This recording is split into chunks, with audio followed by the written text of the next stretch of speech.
Class 9 science chapter 1। तो आज हम लोग स्टार्ट कर रहे हैं स्टेट्स ऑफ मैटर से।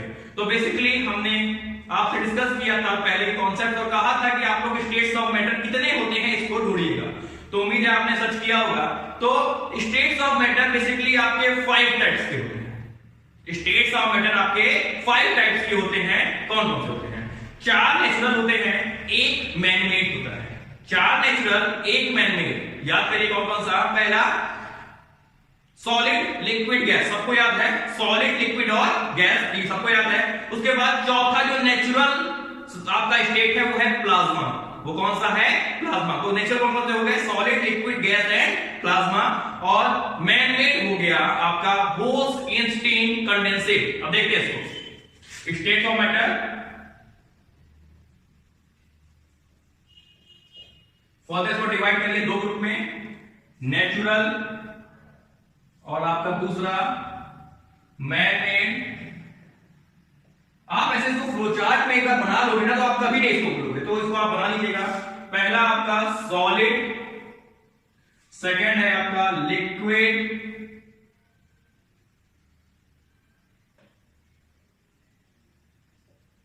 थर्ड है आपका गैस और फोर्थ है आपका प्लाज्मा, PLASMA। ठीक है, तो ये आपके 4 थे जो आपके नेचुरल थे। उसका मैनमेड में आपका है एक कौन सा? बोस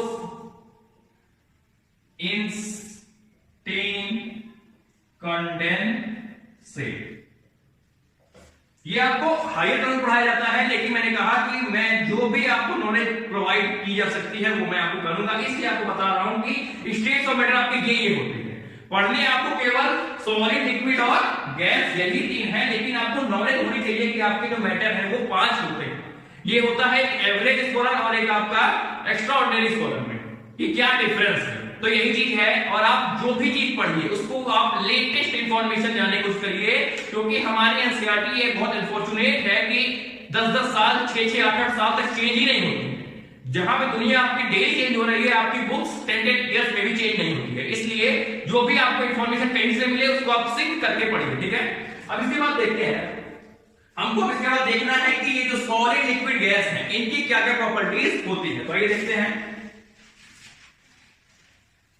आपका जो सॉलिड, लिक्विड, गैस है उनमें ये जो प्रॉपर्टीज है वो कैसे एक्चुअली आपकी होती हैं। देखते हैं सबसे पहले आपका shape and size. Shape and size, तो इसमें आपका सॉलिड का फिक्स्ड होता है, सॉलिड का फिक्स्ड शेप और साइज होता है। और आपका इसमें लिक्विड में नॉट फिक्स्ड, और आपका इसी तरह गैसेस में भी शेप और साइज नॉट फिक्स्ड होता है। आपका जो शेप और साइज होगा वो आपका वॉल्यूम में they take the shape of the container in which they are kept. मतलब जो आपके लिक्विड्स हैं ये आपका जिस भी कंटेनर में आप रख दोगे, आप स्क्वायर के वर्टिकल में रखोगे तो उस शेप के हो जाएंगे। उसके बाद अगर आप ट्रायंगल रखते हो तो उस शेप के। तो सॉलिड को छोड़ के और दोनों में भी आपका फिक्स शेप नहीं होता है, पहली चीज। दूसरा आपका बाउंड्री, क्या उनकी एक बाउंड्री होती है। जैसे मान लीजिए ये एक डस्टर है तो इसका जो बाउंड्री है वो डेफिनिट है कि आपका यही बाउंड्री होगी। इस तरह इसकी भी जो बाउंड्री है, जो इसकी आउटलाइन है, पेरिमीटर की लाइन है, वो आपका सेम रहेगी। तो बाउंड्री इसमें डेफिनिट सॉलिड की, लिक्विड की इनडेफिनिट, क्योंकि इसका जब शेप ही इनडेफिनिट है, फिक्स नहीं है, तो आपकी बाउंड्री कैसे होगी? जैसे आपका गैस में भी इनडेफिनिट, तो आपका बाउंड्री का ये सीन है। वॉल्यूम, वॉल्यूम का क्या सीन है? वॉल्यूम आपका सॉलिड में भी फिक्स्ड होता है, उसी तरह गैस लिक्विड में भी इसका आपका फिक्स्ड होगा। लिक्विड में ध्यान रखिए कि जो वॉल्यूम है वो फिक्स है। शेप, साइज और बाउंड्री फिक्स नहीं होने के बावजूद जो वॉल्यूम है, अगर आपके पास 1 लीटर दूध है या मिल्क है तो वो 1 लीटर ही रहेगा, चाहे आप उसको क्यूबिकल में रखो, चाहे उसको आप ट्रैक्टर में रखो, वो 2 लीटर 4 लीटर नहीं हो जाएगा। तो इसलिए सॉलिड और लिक्विड दोनों का जो वॉल्यूम है वो फिक्स होता है, और जो गैस है उसका नॉट फिक्स्ड। इसको आप कंपेयर करिएगा, क्या ऐसा रियलिटी में होता है? जो भी लिखा जाए। ठीक है, नेक्स्ट आपका फिल अप द कंटेनर। क्या जो लिक्विड्स है, सॉलिड है, गैस है, वो अपने कंटेनर को पूरा फिल कर देते हैं। जैसे मान लीजिए एक रूम है, इसमें हम एक अलमारी करके रखते हैं तो वो सॉलिड है, तो क्या वो पूरे कमरे को भर देगी या जितना उसका एरिया है, टाइम वॉल्यूम है, उतनी जगह ही वो लेगी? तो सॉलिड डू नॉट फिल, मतलब वो जिस भी कंटेनर में रखे जाते हैं उसको पूरी तरह नहीं भरते हैं। सॉलिड अपने कंटेनर को पूरी तरह नहीं भरते हैं। इसी तरह आपका जो लिक्विड है ये भी डू नॉट फिल, मतलब लिक्विड भी आपने एक जार लिया 1 लीटर का, आपने तो पानी डाला आधा लीटर, तो जो बाकी का आधा लीटर है वो आपका खाली ही रहने वाला है, वो भरा नहीं जाएगा। इसीलिए वो solid as well as liquid दोनों ही अपने कंटेनर को पूरी तरह भरते नहीं है। नेक्स्ट आपका लास्ट गैस में, गैस क्या अपने कंटेनर को पूरा भरती है? हाँ जी, वो पूरा भरती है। तो ये फिल अप द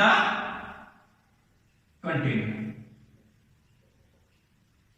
नेक्स्ट आपका काइनेटिक एनर्जी का क्या सीन है? काइनेटिक एनर्जी मतलब जो मूवमेंट होता है, डाउनवर्ड मोशन, जो पार्टिकल्स का मूवमेंट है, अगर उसके बाद एनर्जी होगी तभी वो मूवमेंट करेगा। तो क्या उनकी जो एनर्जी है वो ज्यादा होती है कि कम होती है? इसको देखिए, काइनेटिक एनर्जी में जो सॉलिड का है, सॉलिड के मॉलिक्यूल्स एकदम पास पास है, सॉलिड के मॉलिक्यूल्स ऊपर देखिए एकदम पास पास है, मतलब इनका जो मूवमेंट है वो बहुत कम होता है।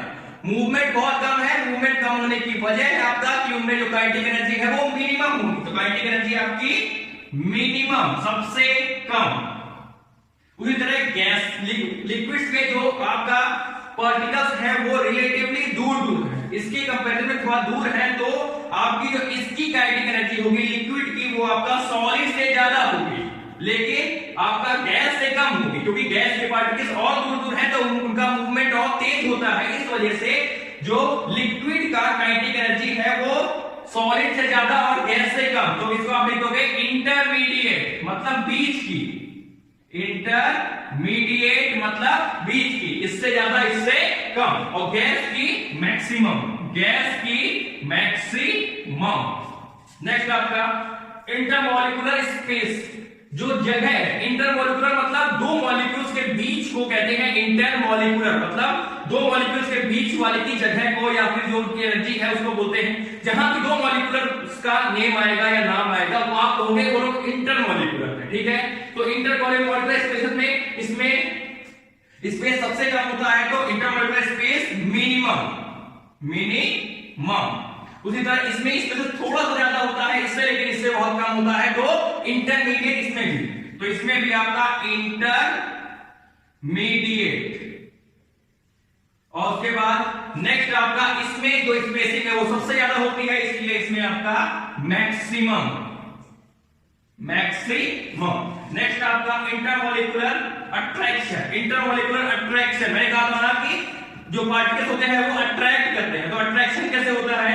मॉलिक्यूल्स पास है मतलब अट्रैक्शन मैक्सिमम होगा, मॉलिक्यूल्स दोनों पास है तो उसमें अट्रैक्शन हमेशा ज्यादा होता है, इसलिए अट्रैक्शन यहां पे मैक्सिमम, और इसमें अट्रैक्शन आपका इंटरमीडिएट होता है, मॉडरेट होता है, इसलिए यहां पर भी इंटरमीडिएट। और इसमें आपका बहुत दूर होते हैं, दूर के लोगों में अट्रैक्शन कम होता है, इसलिए आपका मिनिमम। इसको आप करस्पॉन्ड करके पढ़ेंगे तो आसानी होगा पढ़ने में, ठीक है, एक्चुअल लाइफ। और लास्ट है आपका कंप्रेसिबिलिटी।